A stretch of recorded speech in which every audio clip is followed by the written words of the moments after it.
the Speaker of the Transitional Federal Parliament, and some of his colleagues were here. President Farole and I led impressive teams from Puntland and Ghana. Bartamaha fielded a very strong delegation who came from various parts of the country.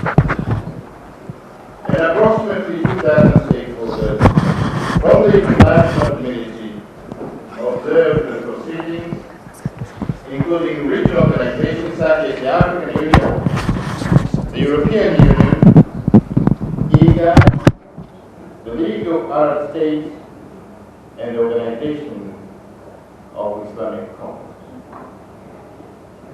The atmosphere was excellent throughout the preliminary discussion. Behind closed doors and in the margins of the meeting, everyone put forward their points of view in an open and candid manner. The mood was marked by mutual respect, and the overall tone was highly constructive. The purpose of convening the meeting was to exchange views and share information on a number of pertinent issues and to resume dialogue. The meeting has produced a series of important ideas and inaugurated a process of continuing consultations among Somali stakeholders and with international partners. Throughout this consultation, we were able to identify substantial areas of common ground, and therefore the importance of working together. In particular, there was agreement among Somali stakeholders on the following points. Point number one: the need to end the transition according to the provisions of the Transitional Federal Charter, which calls for elections of the President of the TFP and the Speaker of the TFP and his deputies before the end of the transition, that is August 2011. 2. On the extension of the transitional federal institutions, it was proposed that the transitional federal parliament could be extended for a period of 2 years. This was not seen as an end in itself, but as a requirement to complete certain critical tasks, including preparations for eventual national elections. 3. To strengthen security and to redouble joint efforts to defeat extremism, both politically and militarily, and to fight against piracy, human smuggling, illegal fishing, and the dumping of toxic waste. 4. To reform the current transitional federal parliament and to intensify the process of outreach and reconciliation with the states, regional authorities, civil society, and the diaspora, and to make propositions to reform the next parliament.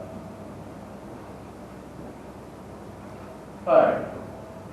To accelerate progress towards a new federal constitution, it was acknowledged that this is a shared responsibility between the transitional federal institutions, the states, regional authorities, and other stakeholders, including the international community.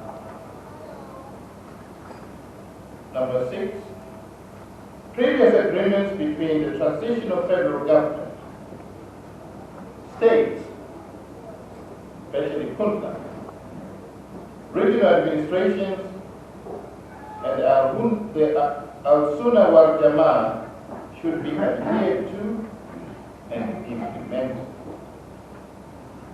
7.